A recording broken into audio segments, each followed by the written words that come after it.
ونعوذ بالله من شرور أنفسنا ومن سيئات أعمالنا من يهده الله فلا مضل له ومن يضلل فلا هادي له وأشهد أن لا إله إلا الله وحده لا شريك له وأشهد أن محمدا عبده ورسوله اللهم صل على محمد وعلى آل محمد كما صليت على إبراهيم وعلى آل إبراهيم إنك حميد مجيد وقال سبحانه يا أيها الذين آمنوا اتقوا الله حق تقاته ولا تموتن إلا وأنتم مسلمون أما بعد فإن أصدق الحديث كتاب الله وخير الهدي هدي محمد صلى الله عليه وسلم وشر الأمور محدثاتها وكل محدثة بدعة وكل بدعة ضلالة وكل ضلالة في النار. Bapak Ibu, ikhwah dan akhwat sidang jemaah yang dirahmati Allah Subhanahu wa taala. Pembahasan kita malam ini adalah tentang Rafidhah atau dikatakan juga dengan Syiah Rafidhah. Mana yang lebih pas? Apakah kita menamakan mereka dengan Syiah ataukah memang mereka dinamakan dengan Rafidhah? Baik, Bapak Ibu yang dirahmati Allah Subhanahu wa taala. Sebelum kita masuk ke dalam pembahasan kita yang berhubungan dengan permasalahan akidah, dan ini adalah merupakan suatu kemuliaan dan nilai yang paling tertinggi bagi kita di sisi Allah, yaitu kita memiliki akidah sebagaimana para sahabat Rasulullah sallallahu alaihi wa ala alihi wasallam. Semoga kelak Allah mengumpulkan kita bersama mereka. Amin amin ya rabbal alamin. Baik, mungkin tadi ustaz kita sudah menyampaikan atau panitia telah menyebutkan kenapa kita bercerita tentang Syiah. Kenapa kita tidak mengangkat permasalahan yang lain, tidak bercerita tentang topik yang lain, tetapi masalah Syiah, bahkan Rafidhah? Oleh karena itu di sini kami kedepankan 5 alasan mengapa kita berbicara tentang Syiah Rafidhah. Kelihatan insyaallah. Baik. Yang pertama, ini yang sering kita dengar dan dilontarkan oleh mereka yang berpaham Syiah dan termasuk juga sebahagian kaum muslimin. Apa itu? Yang pertama, dalam acara kita malam ini atau pertemuan kita ini, semoga Allah berkahi, yang pertama kita membantah opini sebagian orang yang mengira bahwa Syiah termasuk satu kelompok dalam Islam. Sering kita dengar Syiah itu kan bagian dari Islam juga, Ustaz. Saya nggak tahu lagi jawabannya bagaimana. Insya Allah akan datang keterangannya bahwasanya jikalau kita membuka kitab fikih dari a'immatil arba'ah, imam yang 4 itu, semuanya sepakat bahwasanya orang yang seperti paham Syiah Rafidhah tidak lagi berada dalam Islam, sudah keluar dari Islam. Contoh yang ringan saja Bapak Ibu yang dirahmati Allah, masalah jenggot. Jenggot, sunnah Rasulullah dipermain-mainkan, istihza, sukhriyah, diperolok-olokkan. Itu sudah keluar dari Islam. Siapa yang mengatakan? Sepakat a'immatul arba'ah, pengikut mereka, baik Hanafiyah, Malikiyah, Hanabilah, dan juga Syafi'iyah. Bukan nanti kitab mereka, Kitabul Riddah, kitab yang mengeluarkan seseorang dari Islam. Bukan nanti kitab fikih bagi kita yang sudah mengetahui bahasa Arab. Bukan nanti kitabnya Kitabur Riddah. Apa saja amalan-amalan, perkataan, perbuatan dan keyakinan yang mengeluarkan seseorang dari Islam. Masalah jenggot itu dikeluarkan. Makanya kata Allah, abillahi wa ayatihi wa rusulihi kuntum tastahzi'un. Apakah dengan Allah, dengan ayat-ayat Allah dan Rasulnya kamu bermain-main, memperolok-olokkan? Apa kata Allah? Laqad kafartum ba'da imanikum. Sungguh kalian telah kafir setelah kalian beriman kepada Allah. Dan masalah jenggot itu masalah sunnah. Dan itu termasuk dari ayat-ayat Allah Subhanahu wa taala. Semoga kita punya waktu Bapak Ibu yang dirahmati Allah, akan kita buka beberapa perkataan a'immah dan pengikut-pengikut mereka tentang permasalahan apa saja amalan-amalan yang mengeluarkan seseorang dari Islam.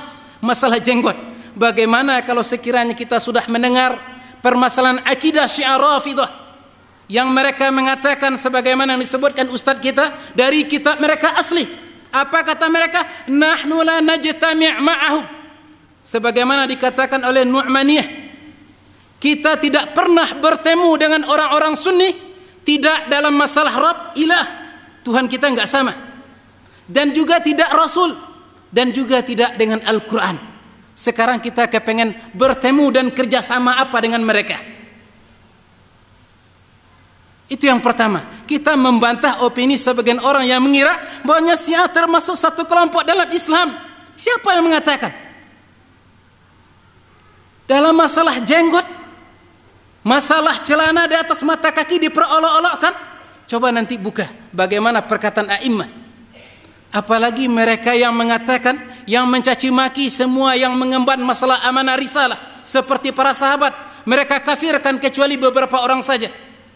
Istri-istri Rasulullah, Ibu dan Aisyah, mereka tuduh berzina. Enggak ada lagi kata toleransi Bapak Ibu yang dirahmati Allah dengan mereka. Kita masih masih saudara kita juga. Itu bukan yang dipertanyakan, itu adalah bagaimana keimanannya. Makanya harapan kami Bapak Ibu yang dirahmati Allah, jangan coba-coba setelah daurah, saking kita penasaran, saya kepengen dulu lah baca buku Syiah. Jangan. Perbaiki dulu akidah kita, luruskan dulu keyakinan kita, sehingga kita punya termometer ketika membaca pemahaman mereka. Jangankan kita, seletingan kita, orang-orang yang sudah profesor doktor pun tergelincir dan berpaham dengan paham Syiah. Itu yang pertama. Jadi kesimpulannya apa? Syiah Rafidah tidak lagi berada dalam Islam. Yang kedua, anggapan sebagian orang bahwa perbedaan kita dengan Syiah hanya sekedar perbedaan furu', seperti mazhab-mazhab fikih.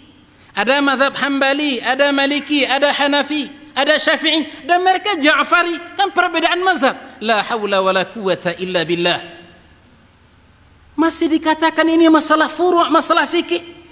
Sudah masalah wahyu, masalah sahabat, masalah istri Rasulullah, bahkan Al-Quran mereka dustakan. Masih dikatakan perbedaan furu'. Kalau ada yang mengatakan seperti itu, benar apa kata Allah? Fa innaha la ta'mal absar walakin ta'mal qulubul lati fis sudur. Sesungguhnya yang buta itu bukanlah mata, kata Allah, akan tetapi hatilah yang sudah tertutup dengan kebenaran.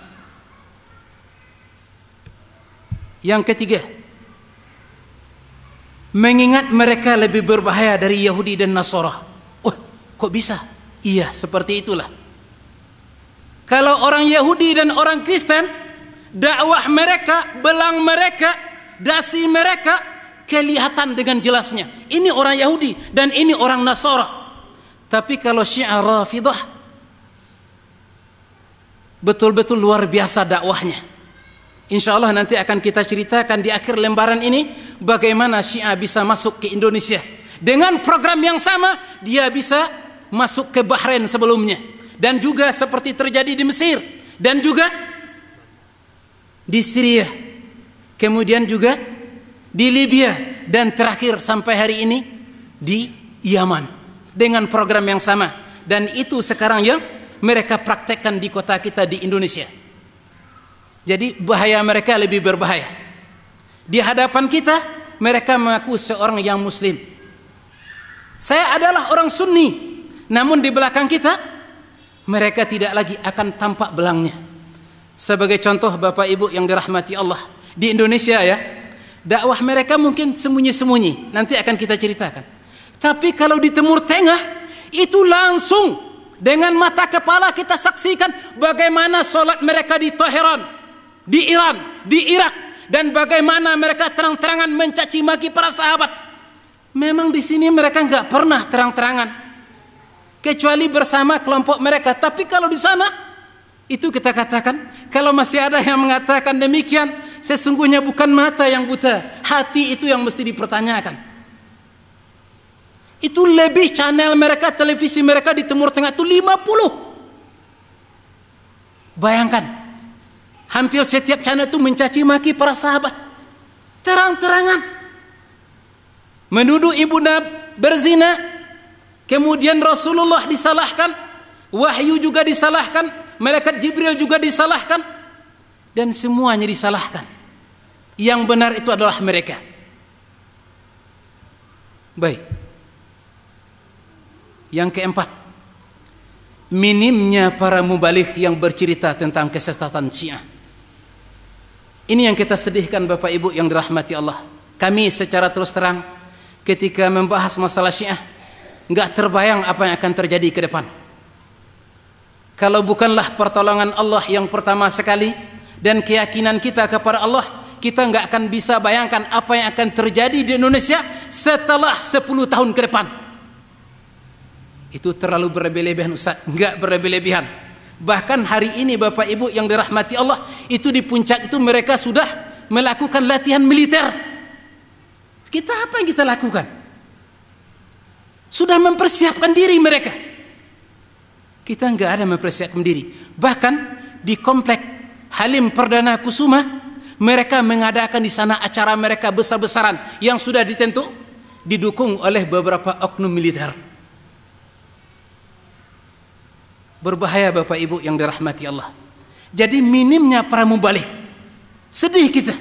Banyak mereka kadangkala yang mengetahui tentang kesesatan Syiah, namun gak sanggup bicara. Kenapa? Dengan berbagai macam alasan. Yang pertama mungkin katanya orang yang akan mendengarkannya gak berapa orang. Yang kedua banyak yang gak paham. Yang ketiga, kalau dia dari golongan politik, itu nanti kehilangan suara. La haula wa la quwata illa billah. Mereka-mereka yang mengetahui tentang kesesatan Syiah dan mereka tidak sampaikan, maka kelak mereka akan ditanya Allah Subhanahu wa taala di hadapannya. Kenapa mereka membiarkan dan bungkam, tidak mau angkat bicara tentang kesesatan mereka? Baik. Yang kelima, yang terakhir, kenapa kita bercerita tentang Syiah Rafidah? Yang kelima, mereka bernaung di bawah satu negara besar, yaitu Iran. Ini yang tidak kita miliki. Mereka punya kekuasaan, mereka punya negara, yaitu Iran. Bapak Ibu kalau baca cerita dan sejarah, apa saja pemberontakan Syiah, sebut apalah bentuknya, itu bantuan militer langsung datang dari Iran. Tapi enggak pernah kita dengar satu peluru Iran itu meletus untuk menghantam orang-orang Israel, enggak pernah. Tetapi ratusan bahkan ribuan untuk menghantam orang-orang Palestina, kita dengar dan kita baca dan kita saksikan. Ke Yaman mereka kirim militernya, ke Libya, kemudian ke Syria, kemudian ke Bahrain. Itu mereka punya kekuatan besar, punya negara. Kita enggak punya negara. Dan semua perjuangan mereka itu mereka topang dengan negara mereka, negara besar, yaitu negara Persia, Iran. Bapak Ibu, ikhwah dan akhwat sidang jemaah yang dirahmati Allah Subhanahu wa taala, dengan 5 alasan inilah di antaranya kita bercerita tentang Rafidah malam ini, tentang Syiah Rafidah malam ini. Dakwah mereka sedikit Bapak Ibu yang dirahmati Allah, kalau dibandingkan dengan kita yakin kita orang-orang sunnah, berpegang dengan Al-Quran dan sunnah. Namun dakwah kita masih berbentuk di masjid, di pertemuan halakoh-halakoh. Dakwah mereka wallahi semua wasilah dakwah mereka pergunakan. Sebagai contoh Bapak Ibu yang dirahmati Allah, kalau dia salah seorang ahli ibadah yang taat kepada Allah, bagaimana cara berdakwah orang-orang Syiah? Pak, kita orang-orang ahli ibadah, betul. Dan di samping itu ada ibadah yang lebih penting. Apa itu? Mencintai ahlul bait Rasulullah, mencintai keluarga Rasulullah. Siapa sih yang enggak mencintai keluarga Rasulullah? tapi itulah program dakwahnya. Kepada ahli ibadah ditawarkan, kita mesti mencintai ahlul bait. Kepada mereka yang intelektual, kepada mereka yang kepengen menuntut ilmu, diberikan beasiswa yang besar. Bahkan di Timur Tengah, Bapak Ibu yang dirahmati Allah, beberapa puluh tahun yang lalu, kalau sekiranya mahasiswa Indonesia mau menyampaikan Syiah saja kepada mahasiswa yang lain, nggak penting mereka ikut atau tidak, digaji 1 bulan itu $300. Itu untuk mahasiswa sudah menggiurkan. Nggak penting mengikut Syiah, mereka sudah nggak peduli. Yang penting sampaikan kepada mereka, inilah Syiah. Kepada para intelektual, itu mereka undang ke kota Iran. Sebutlah siapa di antaranya, Quraisyab pernah diundang ke Iran. Dan lain sebagainya. Setelah mereka kembali dari Iran nggak dibiarkan. Tapi bagaimana? Selalu dilakukan hubungan silaturahmi. Kapan perlu diberikan angka-angkanya. Supaya mereka mau menerima paham Syiah. Bahkan sampai hari ini Quraisyab masih mengatakan bahasanya nggak ada perbedaan kita dengan Syiah, kecuali hanya perbedaan permasalahan fikih saja. Itu Bapak Mui kita, itu pernah diundang ke Iran, dan sampai di sana beliau menyaksikan semua, dan angka-angkanya ini yang dijanjikan. Dakwah mereka itu dengan angka-angkanya. Yang pertama kepada ahli ibadah, yang kedua intelektual dan para penuntut ilmu dengan angka-angkanya. Yang ketiga para pembisnis yang mereka sering keluar masuk negara, yang menginap di hotel. Apa kata mereka? Inilah perempuan tercantik yang dikatakan dalam akidah kami nikah mut'ah, dan pahalanya 1 kali bapak mengerjakan mut'ah, nanti bapak meninggal akan dikumpulkan bersama Husain. Kalau 2 kali bapak berzina, nanti bapak dikumpulkan bersama Hasan. Kalau 3 kali bapak berzina, nanti dikumpulkan bersama Ali. 4 kali berzina bersama Rasulullah. Maaf bicara ya Bapak Ibu yang dirahmati Allah, itu masalah perbuatan nikah mut'ah.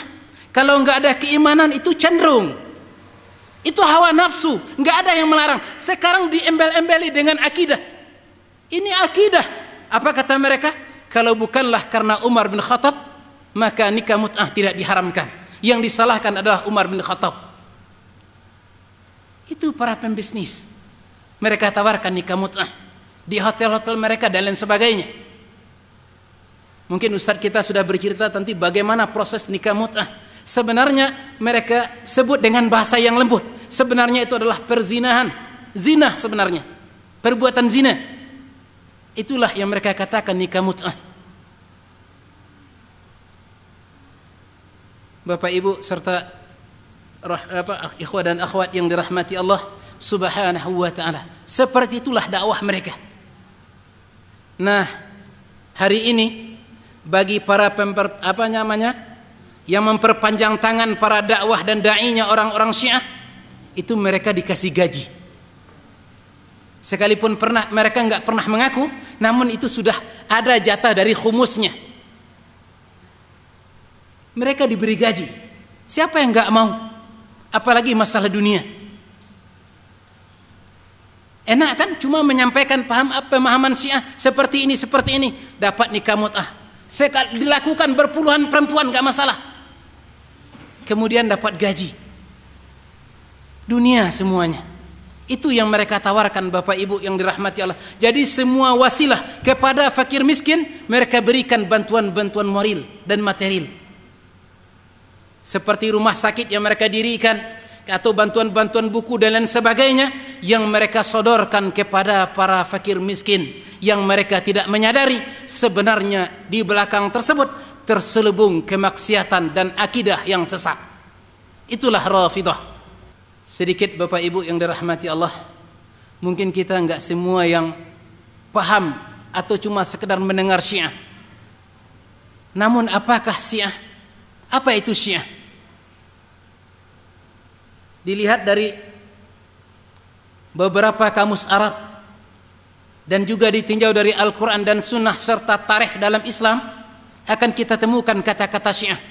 Bahkan mereka juga beralasan Syiah itu ada dalam Al-Quran. Betul. Namun apakah makna Syiah dalam Al-Quran? Syiah ada dalam Sunnah Rasulullah, betul. Tapi apakah makna Syiah dalam Sunnah Rasulullah? Jadi mereka menawarkan sebuah pemahaman akidah dan keyakinan yang sesat dengan mengatakan dari Al-Quran, dari Sunnah. Bahkan mereka mengatakan Ibrahim itu adalah dari kelompok orang-orang Syiah. Jadi Syiah itu munculnya katanya nggak di zaman Rasulullah, artinya di masa Ali, maaf ya. Tapi di masa Nabi Ibrahim sudah ada Syiah. Baik, yang pertama, Syiah secara etimologi, secara bahasa. Yang pertama pengikut. Yang kedua penolong. Dan yang ketiga adalah suatu kelompok yang sepakat dalam satu permasalahan.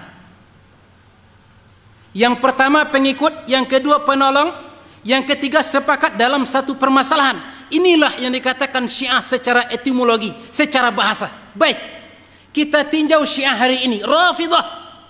Mereka mengatakan kami adalah pecinta Ahlul Bait. Kamilah yang telah berkorban demi Ahlul Bait. Kamilah penolong Ahlul Bait. Baik, kita katakan, apakah benar Anda sebagai pencinta Ahlul Bait? Apakah cocok Anda dikatakan pengikut, penolong? Wallahi demi Allah tidak. Bahkan terus terang, sidang jemaah yang dirahmati Allah, mereka lah yang telah membunuh dan menumpahkan darah Ahlul Bait. Pengikut. Pengikut siapa mereka? Ali bin Abi Thalib? Wallahi tidak. Bahkan Bapak Ibu yang dirahmati Allah, kalau kita buka buku-buku mereka ya, semoga Bapak Ibu yang dirahmati Allah ada yang di antara kita yang banyak bisa berbahasa Arab. Insya Allah kapan perlu kita adakan pengajian, kita buka buku mereka. Dari referensi mereka yang mu'tamad dan mu'tabar. Dari mana mereka mengambil keyakinan mereka tersebut. Baik, kita lihat. Buku mereka itu buku hadis, namanya Biharul Anwar. Kalau bahasa kitanya Lautan Cahaya. Itu semuanya adalah kumpulan buku-buku hadis. Berapa jilid semuanya Ustaz? 110 jilid. 110 jilid itu buku hadis semuanya. Hadis. Tapi ingat Bapak Ibu yang dirahmati Allah, hadis menurut orang kita Ahlus Sunnah wal Jamaah berbeda dengan orang-orang Syiah. Kalau kita hadis, apa itu hadis? Semua perkataan, perbuatan dan sikap Rasulullah sallallahu alaihi wasallam. Ketetapan Rasulullah sallallahu alaihi wasallam itu yang dikatakan hadis, disandarkan kepada Rasulullah. Tapi orang Syiah tidak. Hadis mereka apa? Perkataan para imam-imam maksum mereka. Mereka mengatakan imam-imam maksum yang terpelihara dari dosa. Sehingga saking fanatiknya mereka dengan imam maksumnya Bapak Ibu yang dirahmati Allah, ada sebuah buku mereka namanya Wilayatul Iman. Kalau kami tidak salah, itu di sana dikatakan. Bahkan mereka peringati di kota Tehran, di kota Iran. Apa itu? Bahwasanya dalam kitabnya itu, man akala aw syaribal baulu a'immatina, siapa yang memakan atau meminum buang air kecil imam-imam kami, istajaballahu lahul jannah, Allah jamin bagi dia surga. Sehingga waktu itu kami dengar sendiri dari imam mereka mengatakan, apa katanya? Demi Allah, saya sudah pernah memakan buang air besarnya dan meminum buang air kecilnya. La haula wala quwata illa billah. Jadi sekarang Bapak Ibu yang dirahmati Allah, jadi bagaimana Ustaz? Mana bukunya? Hari ini sistem Syiah itu kerja mereka adalah memunculkan syubhat, sehingga kita sibuk membantah syubhat, enggak sempat kita membahas buku-buku induk mereka. Jadi Biharul Anwar Bapak Ibu itu buku hadisnya yang ditulis oleh Al-Majlisi, imam mereka. Di sana itu puluhan ribu hadis. Namun sayangnya bagaimana? Mereka mengatakan kami pecinta Ahlul Bait. Siapa Ahlul Bait menurut mereka? Ali, Fatimah, Hasan dan Husain. itu adalah ahlul bait Rasulullah sallallahu alaihi wasallam. Dari sekian puluh ribu hadis yang diriwayatkan orang-orang Syiah Rafidah, cuma 690 saja riwayat dari Imam Ali.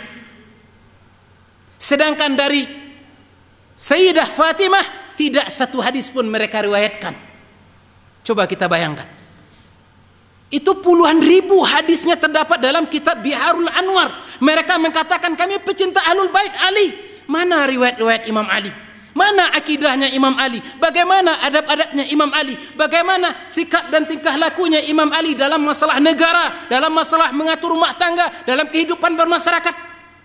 Cuma 690 hadis itu enggak cukup dalam menetapkan akidah. Sedangkan kita orang ahlu sunnah wal jamaah, kalau kita lihat riwayat Imam Ali itu sebanyak lebih kurang 1.600 riwayat. Siapa yang lebih cinta kepada ahlul bait? Apakah mereka ataukah kita? Jadi mereka mengatakan kami adalah orang-orang pecinta ahlul bait. Baik. Orang-orang yang mencintai ahlul bait adalah orang-orang yang mencintai Abu Bakar, Umar, Uthman dan Ali. Mereka enggak mau. Yang mereka cintai itu cuma Abu Bakar murtad, Umar murtad, Utsman juga. Yang mereka cintai itu adalah Ali saja, termasuk ahlul bait.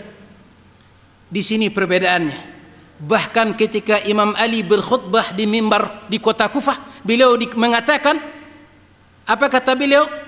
Sebaik-baik manusia setelah Rasulullah itu adalah Abu Bakar dan Umar. Perkataan beliau itu diulang-ulang dalam khutbahnya. Bukan dalam satu kali kesempatan, beberapa kali kesempatan. Nah, kalau sekiranya memang Anda mencintai ahlul bait, orang-orang ahlul bait, mereka adalah orang-orang yang mencintai sahabat Rasulullah. Sekarang, mana buktinya Anda mencintai ahlul bait? Berarti Anda bukanlah orang-orang yang mencintai ahlul bait Rasulullah sallallahu alaihi wasallam. Akan tetapi, mereka lah orang-orang yang mencintai di luar ahlul bait. Baik, jadi cocoknya Syiah pengikut mereka tidak dikatakan pengikut Ali. Penolong juga tidak. Bahkan mereka lah yang telah membunuh Husain. Dan juga Ali. Abu Lu'lu', yang dibunuh oleh Abu Miljam. Itu juga dari orang-orang Majusi. Orang-orang Syiah. Mereka lah yang telah menumpahkan darah ahlul bait. Kenapa mereka katakan mereka orang-orang Syiah? Tidak. Jadi cocoknya mereka adalah orang-orang Rafidah. Mereka adalah orang-orang Rafidah. Apa itu orang-orang Rafidah? Ketika Imam Zaid, imam yang kelima dari Imam Syiah, pernah berkhutbah di kota Mimbar, di kota Kufah, atau pernah orang-orang Syiah menanyakan, wahai Zaid, siapakah yang lebih terbaik, Ali kah atau Abu Bakar? Kata beliau, yang terbaik itu adalah Abu Bakar Siddiq. Di saat itu, rafatnaka, kami menolak engkau.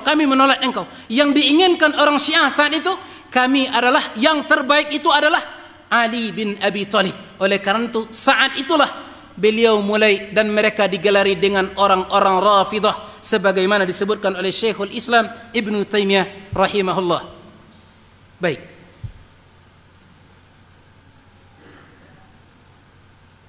Dalam sebuah riwayat, Bapak Ibu yang dirahmati Allah, dari Imam Syarik bin Abdullah. Ini salah seorang imam yang mereka yakini orang-orang Syiah ini adalah imam mereka. Imam Syarik bin Abdullah. Pernah waktu itu pengikutnya bertanya, wahai imam, siapakah orang yang paling terbaik? Kata beliau, Abu Bakar Siddiq. Akulta hadza wa anta Syi'i? Apakah Anda mengatakan ini sedangkan Anda adalah orang-orang Syiah? Ini enggak pantas terlontar dari mulut Anda. Anda orang Syiah. Seharusnya yang Anda katakan yang terbaik itu adalah Ali. Kata beliau, man lam yakul biqauli hadza, siapa yang tidak sependapat dengan perkataan saya, maka dia bukanlah dikatakan orang-orang Syiah. Ini menunjukkan kepada kita bahwasanya Syiah di zaman dahulu, di masa waktu terjadi perselisihan antara Ali bin Abi Thalib dengan Muawiyah radhiyallahu anhum ajma'in, itu mereka masing-masing punya Syiah, tapi masih berbentuk penolong dan pengikut. tidak dijadikan sebuah keyakinan sebagaimana yang kita saksikan hari ini. Baik. Kemudian Syiah ini Bapak Ibu yang dirahmati Allah, jangan sampai terkecoh kita. Hakikatnya satu, mereka punya banyak nama. Di antara nama mereka, kami orang-orang Syiah. Nama mereka Syiah.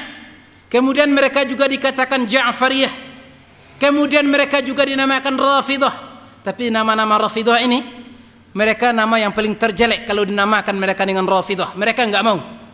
Jadi nama mereka yang pertama Syiah, yang kedua Ja'fariyah, yang ketiga Rafidah, yang keempat Imamiyah, yang kelima Itsna Asyriyah, yang keenam Qata'iyah. Ini semuanya adalah gelar bagi mereka orang-orang Syiah, Imamiyah, Ja'fariyah, Rafidah yang ada, yang menetap di kota kita, kota Indonesia. Enggak ada Zaidiyahnya. Yang ada adalah Rafidah, Ja'fariyah, Imamiyah, Itsna Asyriyah. Itulah mereka. Sebagaimana yang sudah disebutkan oleh Ustadz kita tadi. Jangan kita terjebak. Kadang-kadang Bapak Ibu yang dirahmati Allah, dengan perbedaan nama kita sering terkecoh. Maha bicara Al-Azhar yang dibangun oleh Daulah Fatimiyah, itu mereka yang punya. Makanya sampai hari ini mereka punya program untuk menguasai kota Kairo, kota Mesir. Itu paham Ja'fariyah pernah dijadikan mata kuliah resmi di kota Kairo, yaitu khususnya di Al-Azhar. Ja'fariyah, paham Ja'fariyah. Yang menjadi syekhnya waktu itu adalah Muhammad Saltut. Beliau terkecoh dan terjebak. Akhirnya mazhab itu dikeluarkan dari Al-Azhar. Ternyata jauh dari pahamnya Ahlus Sunnah wal Jamaah. Orang sekaliber beliau saja masih bisa terkecoh dan terjebak. Bagaimana dengan kita-kita yang tidak mengetahui, bahkan jauh dari mengetahui kitab-kitab mereka, pemahaman mereka, dan kelicikan mereka, serta sikap bohong yang mereka miliki, yang mereka katakan itulah akidah kami, yaitu taqiyah. Mereka masing-masing dinamakan dengan nama tersebut Bapak Ibu, itu ada sebabnya, kami enggak sebutkan karena pembahasan kita masih panjang, waktu kita juga singkat. Subhanallah. Tadi kita sudah sebutkan secara etimologi, Syiah itu penolong atau pengikut atau kelompok atau sepakat dalam satu permasalahan, suatu urusan. Itulah yang dikatakan Syiah. Baik. Sekarang ada istilah Syiah dalam Al-Qur'an. Ada istilah Syiah dalam sunnah dan ada kata-kata Syiah dalam sejarah. Mereka mengatakan Syiah itu juga ada dalam Al-Qur'an. Dengan dalil mereka katakan, sebagai contoh adalah firman Allah Subhanahu wa taala, "Wa min syi'atihi Ibrahim." Dan di antara Syiahnya itu adalah Ibrahim. Maksudnya di antara pengikutnya Nabi Nuh alaihi salam itu adalah Nabi Allah Ibrahim alaihi salam. Maaf ya, kalau saudara-saudara kami di kota Kairo untuk membahas masalah Syiah bersama orang-orang ahlinya dengan beberapa orang profesor doktor butuh waktu 15 hari. Kita cuma disiapkan panitia cuma 45 menit. Maaf kami. Baik. Syiah meyakini mereka mempunyai 12 imam. Semuanya maksum. Terpelihara dari dosa besar dan dosa kecil. Bahkan lebih mulia dari para rasul dan nabi. Yang pertama imam mereka kita sebutkan sekilas saja, Ali bin Abi Thalib, Hasan bin Ali, Husain bin Ali, Ali bin Husain, Muhammad bin Ali, Ja'far bin Muhammad, Musa bin Ja'far, Ali bin Musa, Muhammad bin Ali, Ali bin Muhammad, Hasan bin Ali. Kemudian yang terakhir Muhammad bin Hasan yang mereka gelari dengan Mahdi. Yang itu yang menyelinap di Sirdap, yang sampai hari ini tidak muncul-muncul. Kata mereka itulah Mahdi kami. Nah, Bapak Ibu yang dirahmati Allah, mereka mengatakan Ahlul Bait Rasulullah itu yang pertama waktu itu adalah Rasulullah.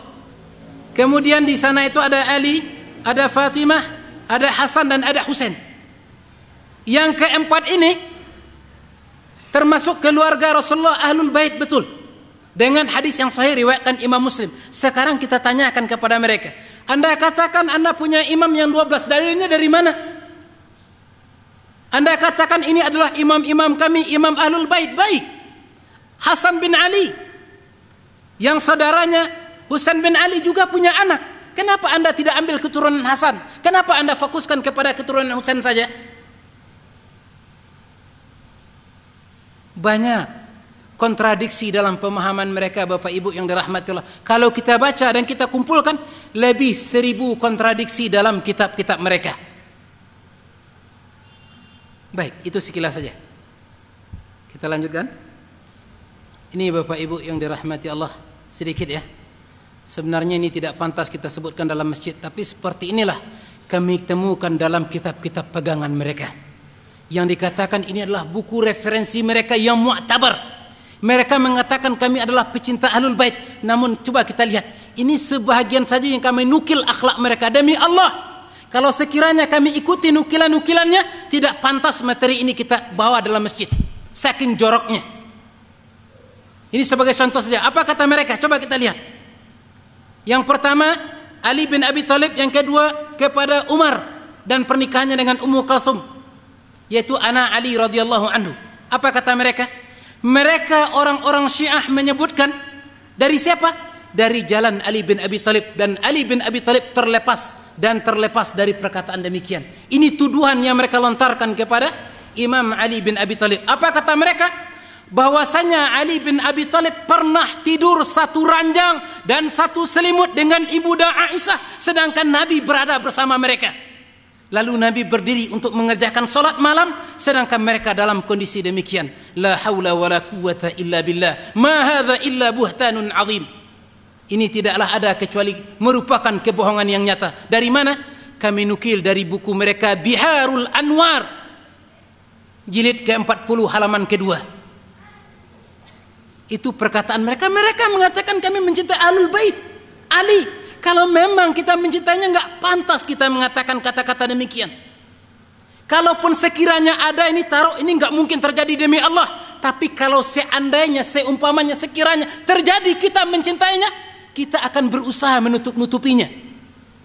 Jangankan Ali, Bapak Ibu yang dirahmati Allah, saudara kita saja melakukan perbuatan zina, itu kita berusaha menutup-nutupinya. Jangan ada orang yang mengetahui. Ini Ali demi Allah jauh lebih baik dari orang tua kita. Kenapa dia mengatakan demikian? Wa tahsabunahu hayyinan wa huwa 'indallahi 'azim. Kamu kira ini, kata Allah, sepele, tetapi di sisi Allah ini adalah sesuatu yang sangat besar dosanya. Kemudian yang kedua, mereka mengomentari tentang pernikahan Umar dengan Ummu Kulthum. Jadi mereka saking bencinya kepada Umar, sedangkan sejarah mencatat baik Sunni maupun Syiah sepakat mengatakan Umar pernah menikahi putrinya Ali bin Abi Thalib yang bernama Ummu Kulthum. Namun mereka membantah, termasuk Syiah hari ini.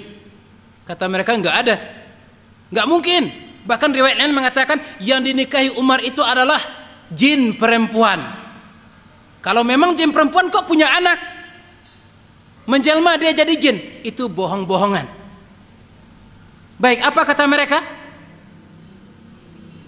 Bahwa Abu Abdillah pernah berkomentar tentang pernikahan Umar dengan Ummu Kulthum, yakni anak Ali bin Abi Thalib. Apa kata Abu Abdillah? Sesungguhnya itu adalah kemaluan yang telah dia rampas dari kami. Artinya bagaimana? Umar menikahi putri Ali dengan keadaan memaksanya. Demi Allah, Bapak Ibu yang dirahmati Allah, enggak sosok seperti Ali yang melakukan demikian, berdiam diri demikian demi Allah. Dan Umar pun terlepas dari perbuatan demikian. Inikah orang-orang yang mengatakan kamilah pecinta Ahlul Bait? Demi Allah tidak. Bahkan mereka lah yang telah menghancurkan dan mencoreng nama-nama dan muka-muka Ahlul Bait. Kami juga menyebutkan beberapa referensi mereka, Bapak Ibu yang dirahmati Allah. Kami tidak sebutkan.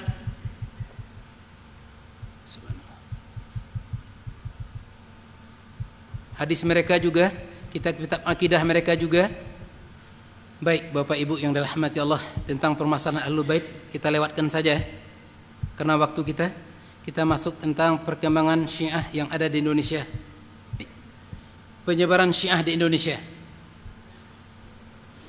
Bapak Ibu, ikhwan dan akhwat sidang jemaah yang dirahmati Allah Subhanahu wa taala. Syiah yang kita dengar hari ini dan kita saksikan hari ini dan kita baca coretan-coretan mereka hari ini, mereka berkembang di Indonesia itu dengan 3 gelombang, dengan 3 episode. Yang pertama sebelum revolusi Iran yang terjadi pada tahun 1979. Bagaimana dakwah mereka di Indonesia?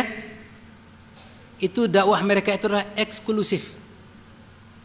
Orang-orang terkhusus saja. Enggak berani secara terang-terangan berdakwah ke rakyat ramai, ke khalayak ramai. Takut mereka dikatakan sesat. Jadi yang pertama eksklusif, yang kedua adalah tertutup kepada karib kerabat mereka, tetangga-tetangga mereka, dan kira-kira mad'u, orang-orang yang bisa mereka percayai, yang tidak akan menyebarkan akidah dan keyakinan mereka. Ini dakwah mereka sebelum revolusi Iran.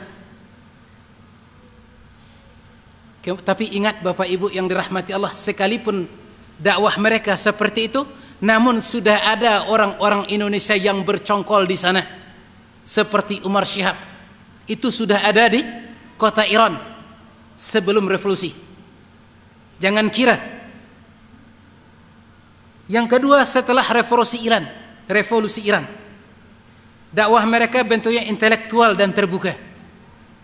Jadi Bapak Ibu yang dirahmati Allah, revolusinya itu membawa efek yang luar biasa bagi negara-negara lain. Terkhusus yang negara mereka dinamakan dengan negara-negara Islam tanpa terkecuali Indonesia. Baik, kita sebutkan terlebih dahulu. Intelektual dan terbuka. Setelah kejadian 1979, dakwah mereka mulai secara terang-terangan. Dari forum ke forum mereka sampaikan tentang permasalahan Syiah. Dengan cerdiknya mereka bermain, dengan indah dan cantiknya mereka berdakwah. Yang kedua, dakwah yang mereka lakukan itu dengan cara yang sangat mudah diterima. Dengan sistem bagaimana? Sangat mudah sekali. Yang mereka jadikan yang pertama sebagai konsumennya, mad'unya adalah para intelektual, terkhusus para mahasiswa. Mereka masuk dari satu universitas kepada universitas yang lain. Mereka berdakwah dan berdakwah.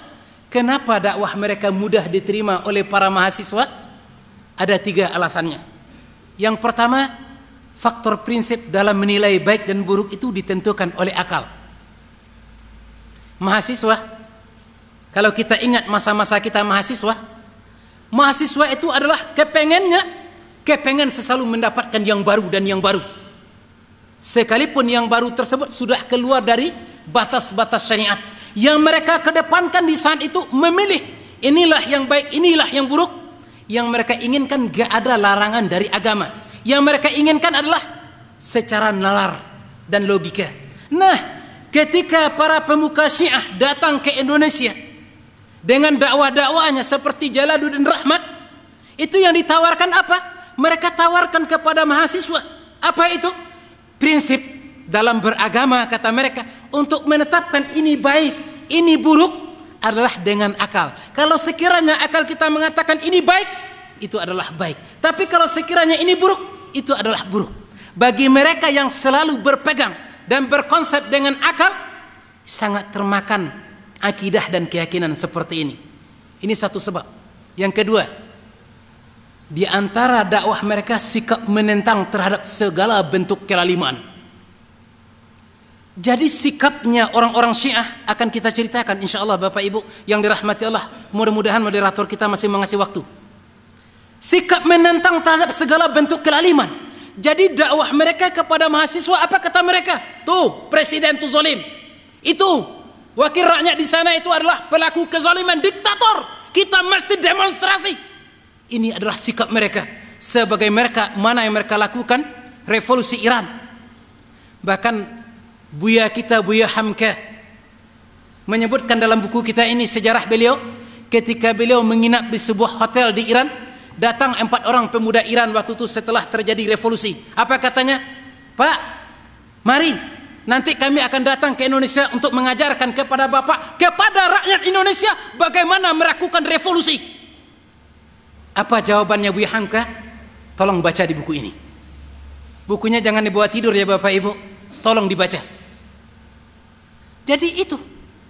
Jadi sikap dan dakwah yang mereka tampilkan adalah kalau ada kezaliman, kalau ada sikap kediktatoran atau ketidakadilan, di saat itu mulai orang-orang Syiah mendakwahkan ini adalah pemerintah yang zalim, pemerintah yang diktator. Mesti kezaliman ini kita hilangkan, kita hancurkan, kita tukar, sehingga terjadilah kudeta dan kudeta. Mesir Bapak Ibu yang dirahmati Allah sebagai contoh, itu kejadian terakhir pada 30 Juni yang lalu, itu di antara pelapornya adalah orang-orang Syiah. Jangan heran Bapak Ibu yang dirahmati Allah, mungkin di antara mereka ya yang berdemo itu, mungkin kata mereka niat kami baik, tapi tidak semua di sana itu yang sama dengan niatnya dengan Anda. Dan mereka adalah orang-orang yang mengobar-ngobarkan demonstrasi. Di Kairo Bapak Ibu yang dirahmati Allah, kudeta militer. Merekalah yang mengangkat suara. Merekalah yang memicunya. Merekalah yang mengobarkan apinya. Kepada siapa? Kepada para intelektual dan terkhusus kepada mahasiswa. Kenapa? Karena mereka adalah para pemuda yang mudah dibakar bara apinya. Di Bahrain Bapak Ibu yang dirahmati Allah, coba kita lihat. Ketika salah seorang, ini sebelum masa revolusi, salah seorang orang Syiah waktu itu, sedikit ya kita bercerita tentang revolusi sebelum revolusi yang ada di Iran. Antara Bahrain dengan Iran itu sangatlah dekat.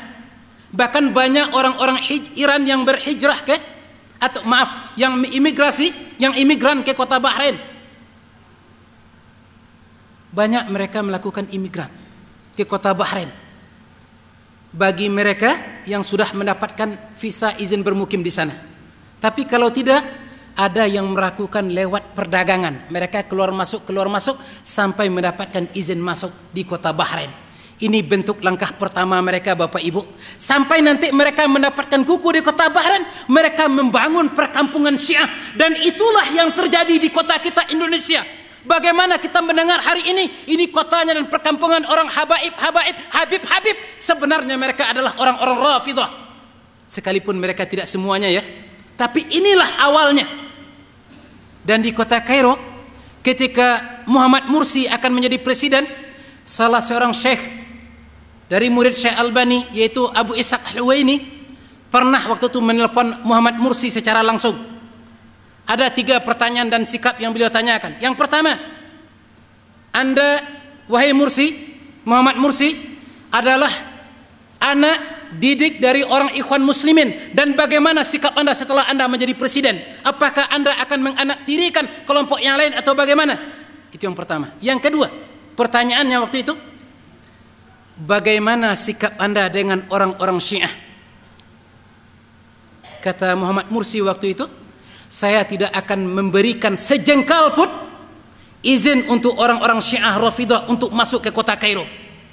Namun permasalahannya Bapak Ibu yang dirahmati Allah, bukan masuknya itu, akan tetapi hari ini dan sebelumnya orang-orang Syiah Rafidah mereka sudah menjadi orang-orang pribumi dan sudah punya perkampungan. Bagaimana mengusir mereka? Nah, itulah mereka datang ke Indonesia. Mereka dapat izin sekarang iya. Tapi coba nanti kita saksikan. Semoga tidak terjadi dengan izin Allah. Kita selalu berdoa kepada Allah. Karena ke Bapak Ibu yang dirahmati Allah, tolong nanti baca bukunya Pengkhianatan Syiah dalam sepanjang sejarah. Itu yang terjadi di kota Bahrain. Ada yang sudah menginap di sana, yang sudah imigran, yang menetap di sana, membuat perkampungan, memulai dakwah. Yang mereka belum dapat izin, mereka keluar masuk ke kota Bahrain.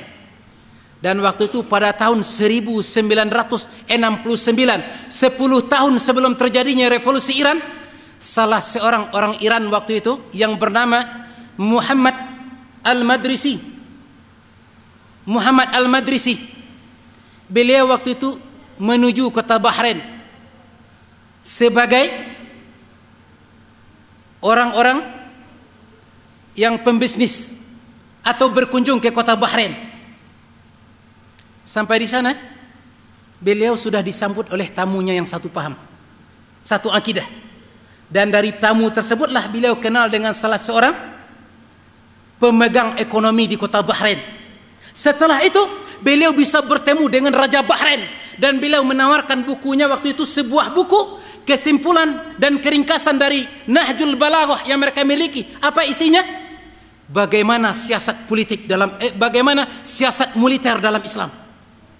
Ketika membaca buku tersebut, sang raja tertarik sehingga Muhammad Al-Madrisi dijadikan sebagai penasihat panglima militernya di saat itu. Beliau mengatakan, ini santapan yang paling sedap untuk kota Bahrain. Kemudian Bapak Ibu yang dirahmati Allah, tidak berapa lama memang dia kepengen mewujudkan. Apa yang ingin dia wujudkan? Ingin melakukan kudeta militer. Akan tetapi gagal dengan izin Allah. Setelah terjadi revolusi Iran 1979, mulai Muhammad Al-Madrisi bergejolak lagi di kota Bahrain. Sebelumnya beliau telah diusir. Balik lagi ke Bahrain. Kemudian beliau melakukan lagi demonstrasi kudeta militer. Namun bisa diatasi dan ditenangkan dengan izin Allah Subhanahu wa taala. Kemudian terjadi lagi pada tahun 1981, 93 dan kemarin 2011. Namun dengan izin Allah tidak terwujud. Coba Bapak Ibu yang dirahmati Allah. Darah kita ini halal bagi mereka, coba ingat.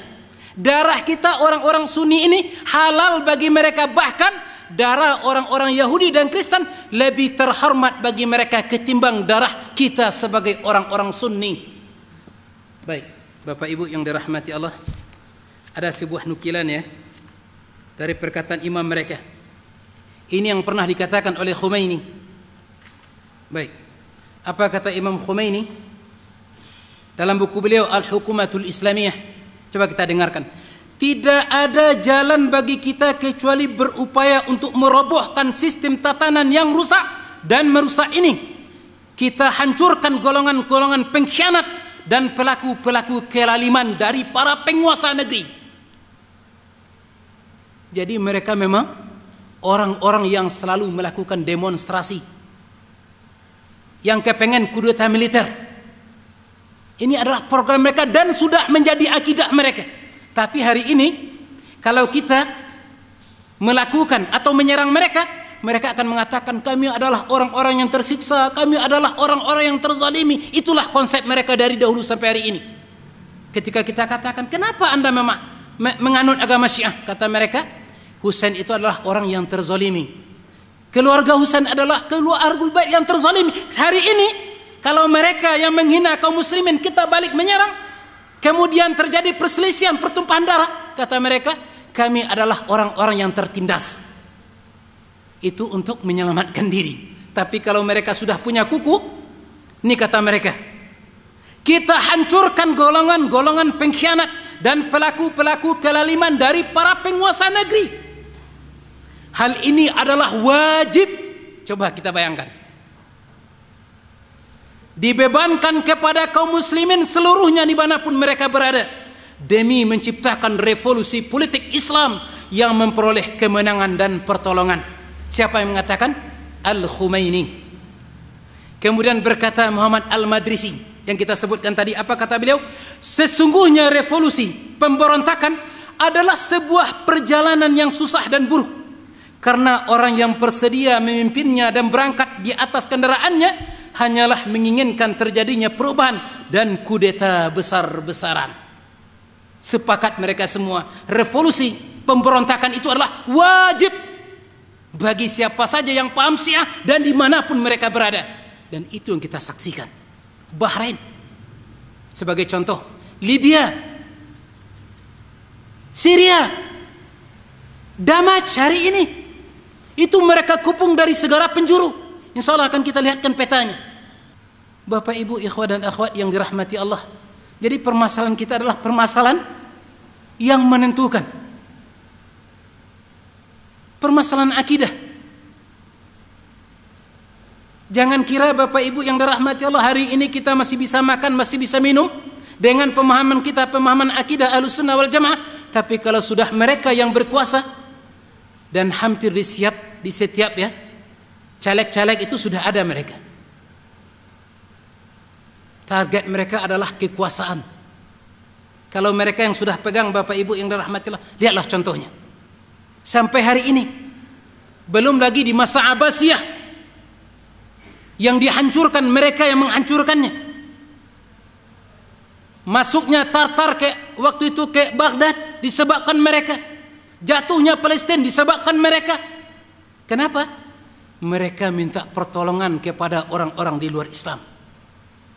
Jangan tertipu ya Bapak Ibu yang dirahmati Allah. Tapi Ustaz, di televisi itu seolah-olah dia mengatakan Amerika musuh kita, Israel musuh kita, orang-orang Eropa musuh kita. Kata siapa? Di publik mungkin seperti itu, tapi buktinya mana? Faktanya kan kita bisa saksikan. Coba kita tanyakan, pernah Bapak Ibu yang dirahmati Allah kami membaca sebuah berita tentang Iran pada tahun 2010. Waktu itu berita mengatakan, apa kata orang Iran? Kami telah menciptakan sebuah tenaga nuklir yang terhebat. Kalau sekiranya kami tembakkan dari ibu kota Teheran, langsung ke jantung ibu kota Amerika, kata mereka. Namun demi Allah sampai hari ini satu saja kami minta, tolong datangkan buktinya. Jangankan untuk Amerika, untuk menghancurkan Israel yang menghantam orang-orang Palestina mana? Bahkan pengungsi Palestina lah yang mereka bunuh secara hidup-hidup, yang mereka siksa, mereka potong kemaluannya, telinganya, mereka cungkel matanya sebelum mereka bunuh. Siapa yang bercerita? Bukan cuma ini wartawan-wartawan muslim, tetapi juga dicatat oleh wartawan-wartawan di luar orang-orang muslim. Apa kata mereka? Di antaranya Repubblica dari kota Italia mengatakan kejadian demikian adalah kejadian hari yang paling tersadis. Para pengungsi yang mengungsi di bagian selatan Lebanon, mereka bunuh secara terang-terang di siang hari. Bahkan ibu-ibu waktu itu yang sedang memeluk anaknya dalam keadaan luka parah, di depan ibunya langsung dibunuh. Bapak Ibu nggak bisa bayangkan. Kemarin ketika kami masih di kota Kairo, lebih kurang pada sekitar bulan Maret 2013, ketika kejadian Syria, itu salah seorang imam dan khatib orang Ahlussunnah wal Jamaah meninggalkan kota Syria, datang ke kota Mesir menyelamatkan diri. Dan beliaulah yang bercerita waktu itu bagaimana kejadian yang kami saksikan di kota Syria. Ibu-ibu bapak-bapak enggak akan pernah bayangkan. Sehingga Imam Ibnu Athir mengatakan, laisa man ra'a kaman sami'a. Enggak sama orang yang melihat dengan orang yang mendengar. Dan beliau waktu itu menyaksikan di hadapan saya. Kata beliau, untuk ke rumah, antara rumah saya saja dengan rumah orang tua saya yang berjarak waktu itu 300 meter, itu lebih kurang 200 tengwaja yang menjaganya. Coba bayangkan. Air yang mereka tahan, listrik yang mereka padamkan, kemudian la haula wala quwata illa billah, kehormatan yang tidak terhitung yang mereka tumpahkan. Laisa man ra'a kaman sami'a. Tidak sama orang yang melihat dengan orang yang mendengarnya. Syria. Coba kita lihat. Baghdad. Itu ketika Saddam Hussein yang Amerika sudah lama berusaha ingin menangkapnya. Kenapa ketika di saat hari penentuan beliau itu mudah ditangkap? Karena sudah masuk di jenjang politiknya itu orang-orang Syiah. Ketika orang Amerika datang ke sana langsung langsung dapat Saddam Hussein. Kenapa? Beliau nggak punya kekuatan lagi. Kiri kanannya sudah orang-orang Syiah. Baik Bapak Ibu sidang jemaah, ikhwah dan akhwat yang dirahmati Allah Subhanahu wa taala, kita lanjutkan. Inilah program mereka. Jadi mereka mengatakan konsep kita, kalau sekiranya pemerintah itu diktator, dia zalim, tidak melakukan keadilan, kelaliman, kita tentang. Maka sikap seperti ini dan kata-kata yang seperti ini itu termakan oleh para mahasiswa. Darah mereka sedang mendidih. Oleh karena itu mereka bergerak semuanya. Dan inilah sehingga dakwah mereka mudah dan laku. di fakultas-fakultas dan di universitas. Yang ketiga, rasio. Sama dengan yang pertama, tapi rasio mereka bagaimana? Rasio yang mereka maksudkan di sini adalah untuk menghukum para sahabat. Bagaimana kata mereka? Nabi Muhammad itu maksum. Ada mereka yang mengatakan demikian. Akan tetapi sahabat itu sama dengan kita.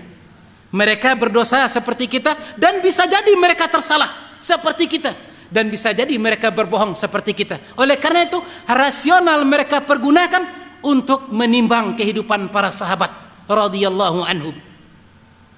Dan ini bagi orang-orang yang kepengen rasional, logika, ini termakan bagi mereka, dan ini adalah makanan yang lezat. Sehingga berapa banyak buku mereka mengatakan Abu Hurairah itu enggak hafal Al-Quran, Abu Hurairah itu orang pembohong, Abu Hurairah itu adalah orang yang suka mabuk. La haula wa la quwata illa billah. Baik. Kemudian corak dakwah mereka setelah revolusi, Bapak Ibu yang dirahmati Allah, itu belum menyentuh kepada sisi fikih Syiah. Mereka selalu mengobar-ngobarkan tiga tadi, tentang permasalahan bagaimana melakukan sikap memberontak kepada pemerintah dan lain sebagainya. Tentang permasalahan fikih belum mereka singgung. Nah, pada datang gelombang yang ketiga, orientasi kepada fikih dan akidah. Apa sebab munculnya? Yang pertama, banyaknya buku-buku bantahan terhadap akidah dan fikih mereka. Setelah banyaknya buku-buku Ahlus Sunnah wal Jamaah yang membantah dan menolak akidah dan fikih-fikih mereka yang banyak sesat, akhirnya mereka mulai bercerita tentang permasalahan fikih. Yang kedua, ada sebagian mereka yang ingin memperdalam kedua sisi tersebut.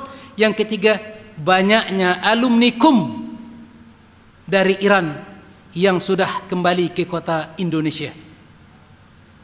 Kemarin Bapak Ibu yang dirahmati Allah, kami sering mengulang ya. Ini pengalaman kami yang pernah tembus pada tahun 2008. Sebagai tugas ya, tugas haji, pembimbing jemaah haji. Itu waktu kami melaksanakan tugas haji tersebut, pemerintah Indonesia mendatangkan beberapa orang mahasiswa dari beberapa negara yang ada di luar negeri. Dan Mesir paling terbanyak, lebih kurang 1.103 orang. Dan di antara kami waktu itu mahasiswa, ada yang diundang langsung dari kota Iran.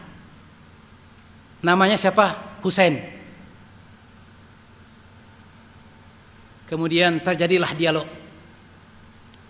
Kamu dari kota Iran, mahasiswa di sana? Iya. Haji Anda bagaimana? Kata beliau, itulah saya nggak tahu nih mas. Haji saya apakah menurut orang Syiah kah ataukah orang Sunni? Bingung juga beliau. Setelah panjang lebar bercerita, akhirnya ada salah seorang teman berkata, Husain, ya, kenapa kalian orang-orang Syiah mencaci maki para sahabat Rasulullah, sedangkan mereka adalah orang-orang yang termulia, orang-orang terpilih? Apa jawaban beliau waktu itu? Dengan enteng dan ringannya, kami tidak pernah mencaci maki para sahabat, akan tetapi kami mencela dan melaknat para sahabat. Ada lagi kata-kata yang ringan dari kata-kata itu. Kami enggak mencaci makinya, kami melaknat. Seorang mahasiswa, sekarang sudah ribuan mahasiswa Indonesia yang ada di sana, yang akan pulang ke tanah airnya. Dan kami yakin Bapak Ibu yang dirahmati Allah, ketika daurah 2011 itu sudah semua kota yang ada di Sumbar sudah ada orang-orang Syiahnya. Payakumbuh, Batu Sangkar, Bukit Tinggi, Padang Panjang, apalagi kota Padang ketika kami melakukan daurah di Fakultas Unan, di Universitas Unan ya, sudah ada mereka. Bahkan ada di antara mereka yang hadir daurah di kota Bukit Tinggi, mereka adalah orang yang berpaham Syiah. Di sini kami nggak tahu, Allah yang mengetahuinya. Sampai selesai daurah itu selalu terjadi konsultasi sama beliau, dan bagaimana cara beliau berdakwah untuk melunakkan hati-hati orang intelektual agar bisa masuk ke dalam pemahaman Syiah. Sekarang mungkin Bapak Ibu, kami mendengar saja Ustaz. Sebentar lagi, kalau nggak ada sikap konkret dari kita, nggak ada tindakan kita, akan kita saksikan 5 tahun ke depan, 10 tahun ke depan. Oleh karena itu Bapak Ibu yang dirahmati Allah, semoga dengan acara yang kita adakan ini, seharusnya semakin ada sadar diri dalam diri kita untuk memperdalam permasalahan agama. Kemudian banyak membaca, dengan catatan jangan baca buku mereka. Bacalah buku-buku bantahan seperti contohnya ya, kami datangkan di sini. Yang pertama, Kerajaan Bahrain, Kudeta Syiah, yang ditulis oleh Dr. Abdul Aziz bin Ahmad Al-Badah. Ini diterjemahkan dari bahasa Arab, nggak masalah. Yang kedua, Syiah di Indonesia oleh Abu Mujahid. Yang ketiga, orang DDI, yaitu Ustadz Farid Uqbah. Beliau menulis Ahlus Sunnah wal Jamaah dan Dilema Syiah di Indonesia. Dan buku-buku yang lain ditulis oleh para ustadz kita. Banyak sekali yang membantah, sehingga menambah keyakinan kita bahwasanya mereka betul-betul sudah tersesat. Baik, Bapak Ibu yang dirahmati Allah Subhanahu wa taala. Revolusi Iran melahirkan beberapa sikap. 3 saja kita sebutkan sekilas. Yang pertama, mendukung dan memberikan simpati kepada revolusi tersebut dan menjadi penganut Syiah. Ketika revolusi itu, Bapak Ibu yang dirahmati Allah, di Kairo beberapa kelompok waktu itu langsung terbang ke kota Iran dan mengucapkan salam kepada Khomeini. Selamat pejuang-pejuang Islam. Tetapi para masyaikh kita, alim ulama, orang-orang terdahulu dari kota Mamlakatul Arabiyah Saudiyah sudah mengingatkan, itu bukanlah kemenangan Islam, tetapi adalah kemenangan orang-orang Majusi. Kemudian yang kedua, mendukung sekaligus bersimpatisan kepada revolusi itu, namun mereka enggak masuk Syiah. Yang ketiga, tidak bersimpati kepada hal tersebut, bahkan menolaknya, namun bukan berarti mereka setuju dengan gaya kehidupan sebelumnya, pemerintah sebelumnya. Baik. Ini contohnya Bapak Ibu yang dirahmati Allah, sebuah peta kami tampilkan. Ini kemenangan-kemenangan di masa Khulafaur Rasyidin ya. Kemenangan-kemenangan yang diraih di masa Abu Bakar, Umar, dan di masa Umar bin Khattab lah masa perluasan Islam yang sangat terbesar. Dan di masa Ali adalah masa yang paling sedikit. Kenapa? Karena terjadi di samping waktu beliau sedikit memerintah, kemudian terjadi beberapa perselisihan tentang permasalahan terbunuhnya Utsman ibnu Affan. Itu tidak lain dan tidak bukan karena permasalahan ijtihad di antara mereka. Jangan kita permasalahkan mereka bagaimana mereka. Sikap kita sebagai Ahlus Sunnah adalah berdiam diri, enggak berbicara tentang mereka. Kenapa? Mereka sudah Allah maafkan dan masing-masing mereka adalah orang-orang yang berhak untuk berijtihad.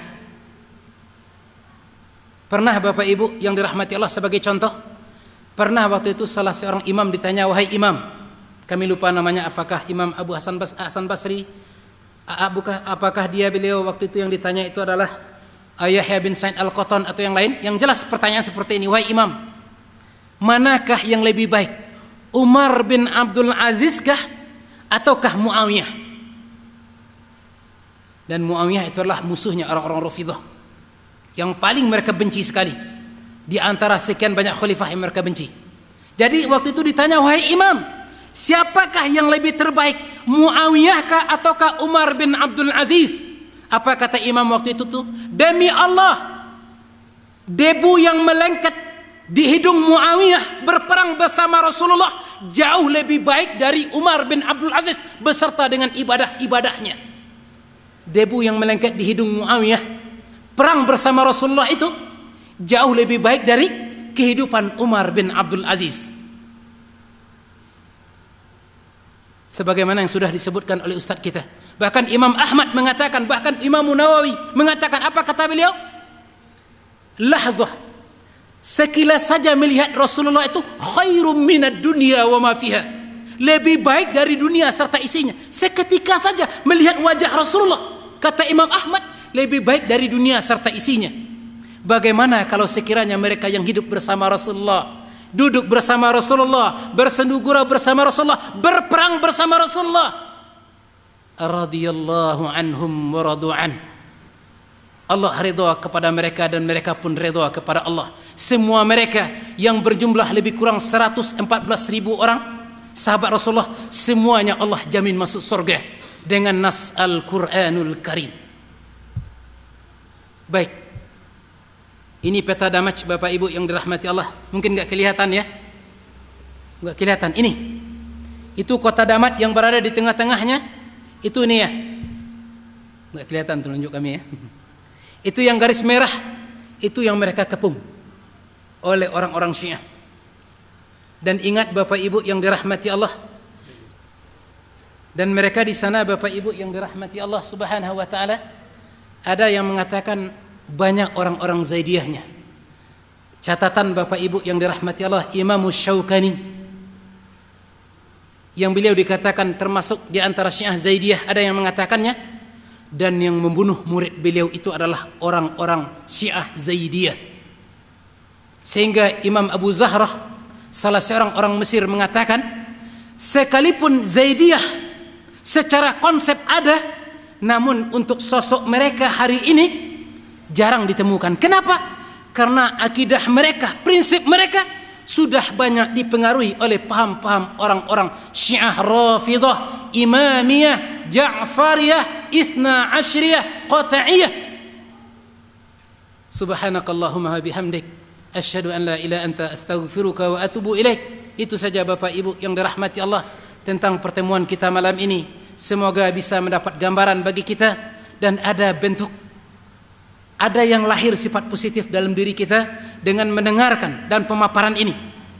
Cuma sayangnya Bapak Ibu, semoga kita berharap dalam waktu yang dekat ini sudah ada beberapa orang saudara-saudara kita yang menerjemahkan buku-buku mereka ke dalam bahasa Indonesia. Itu kalau dibaca sudah luar biasa. Kalau sempat diterjemahkan dan kita baca, akan kelihatan bagi kita. Namun hari ini yang kita baca adalah tulisan orang-orang Indonesia, yang mereka semuanya adalah orang-orang taqiyah, orang-orang pendusta, orang-orang pembohong. Jadi tulisan mereka, kami orang-orang sunnah, orang-orang ahlul bait, sebagaimana dikatakan oleh Kang Jalal atau Jalaluddin Rahmat. Kemudian maaf Ibu yang dirahmati Allah, salah satu yayasan mereka sekarang, mereka punya sebuah yayasan di kedutaan Iran, itu namanya ICC, Institut Kultural Islam. Kultural Islam ya, yaitu pengajian membahas tentang permasalahan Islam. Di sana diajarkan bahasa Persia gratis, bahasa Arab gratis, mengetahui budaya-budaya Iran gratis. Seperti itu dakwah mereka. Namun sampai di mana sikap kita? Sampai di mana tindakan kita? Dan sampai di mana dakwah kita? Dan sampai di mana kita bersikap? Yang jelas musuh sudah ada di hadapan kita, dan perlengkapan apa yang baru kita persiapkan. Itu ya Bapak Ibu yang dirahmati Allah. Mudah-mudahan pembahasan kami ini bisa kita fahami bersama dan bisa kita jadikan sebuah bentuk konsep untuk berbuat dan beramal. Nah, ini pertanyaan Bapak Ibu dimulakan Allah Subhanahu wa taala. Di daerah kita seperti di Pariaman ada sebuah upacara yang bernama tabui. Sekarang menjadi cekar budaya, ikon budaya daerah Pariaman. Tabu ini dirayakan setiap tanggal 10 Muharram, memperingati kepahlawanan dan kesetiaan Husain bin Ali di Karbala. Apakah upacara ini termasuk kepada Syiah? Kalau kita lihat Bapak Ibu dimulakan Allah Subhanahu wa taala, asal usul dari tabui ini memang dalam rangka memperingati kematian Husain. Ini asal usulnya. Di mana-mana di daerah-daerah seperti di Pakistan, di India, mereka melakukan itu. Ya, mereka melakukan itu, dan itulah tradisi yang telah mereka lakukan setiap tahun. Yang diiringi dengan makanan, memberikan makanan. Mulai dari tanggal 1 Muharram itu mereka sudah melakukan aktivitas-aktivitas. Dahulu Islam yang masuk ke daerah kita dari Gujarat. Gujarat posisinya adalah di India Barat yang dekat dengan perbatasan Pakistan. Dan tidak menutup kemungkinan yang mereka datang itu adalah berpahaman Syiah.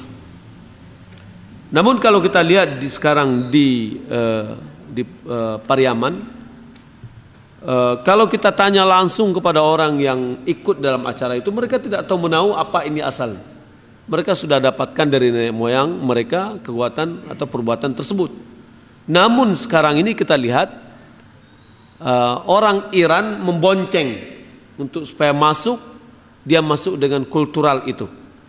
Ya, wah ini adalah kebiasaan yang juga merupakan kebiasaan kami. Berarti kulturalnya sama antara orang Periaman dengan orang Syiah.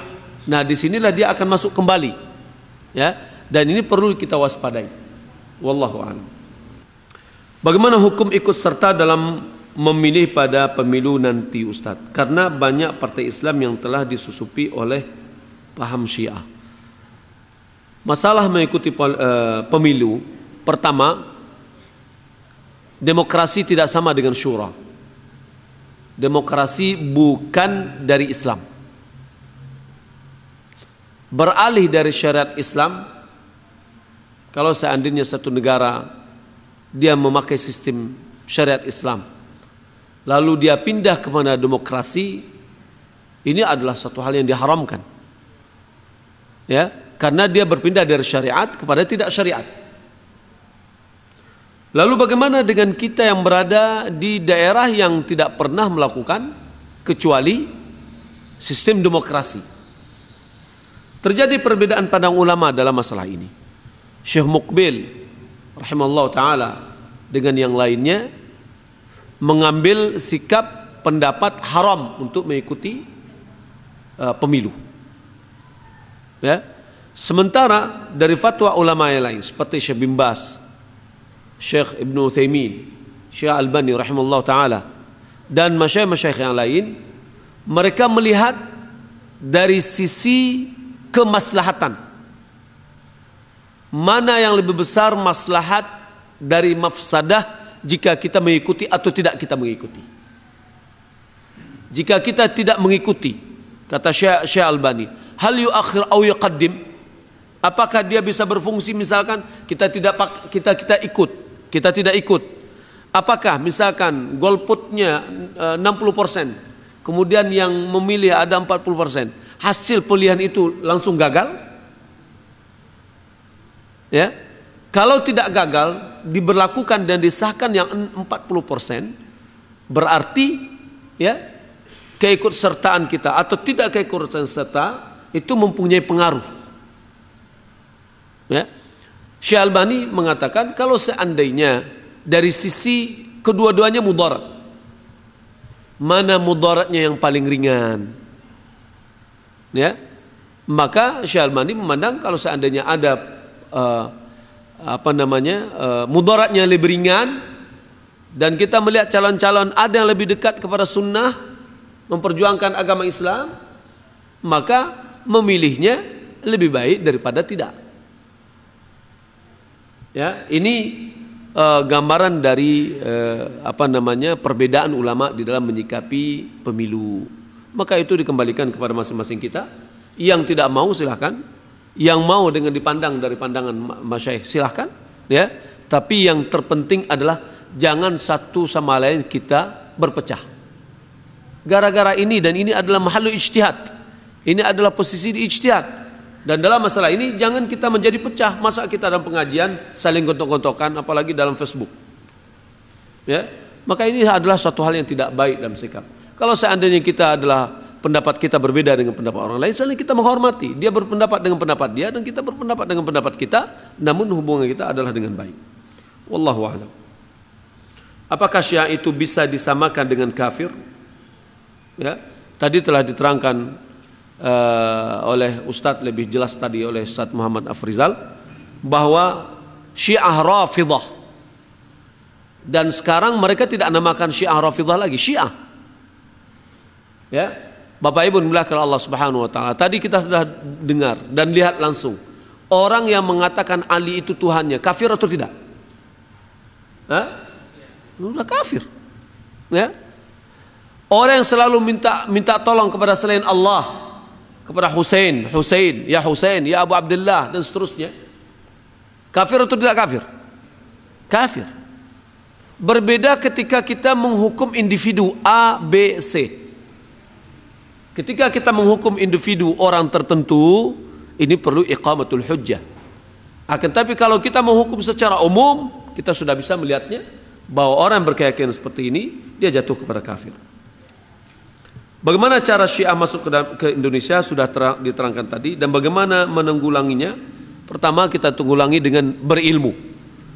Perisai diri kita sendiri dengan ilmu dan keluarga kita dengan ilmu, dan menjelaskan kepada orang untuk mengetahui tentang bahaya Syiah. Dan yang terpenting itu adalah kuatkan akidah kita, ya, kuatkan akidah kita dan akidah keluarga kita, sehingga kita bisa terbentengi dengan syubhat-syubhat yang tadi telah disampaikan, sampai jangankan profesor, doktor, ya. Al-Imam Abdul Razak As-San'ani disifatkan oleh ulama dengan tasyayyu', yakni cenderung kepada pemahaman Syiah. Apa sebabnya? Karena salah seorang gurunya berpahaman Syiah, seorang ulama hadis, ya, terpengaruh oleh gurunya. Bagaimana dengan kita yang jauh ilmu kita sangat tipis sekali tentang akidah, apa yang kita lakukan dalam agama kita sendiri, kita belum banyak yang mengetahui secara baik. Maka oleh karena itu, mari kita mendalami ilmu agama kita, menghadiri kajian-kajian, bertanya kepada yang lebih mengetahui, rutin kita, kemudian kita perbaiki hubungan antara kita semua, ya, ukhuwah kita dipertahankan, saling mengingat dan mengingatkan itu kita tegakkan, sehingga kita insyaallah taala semakin baik agama kita. Demikian, mudah-mudahan bermanfaat bagi saya ini. Kalau seandainya ada pertanyaan kepada Ustaz kita, Ustaz Muhammad Afrizal, fatafaddalu wa jazakumullah khaira. Assalamualaikum warahmatullahi wabarakatuh.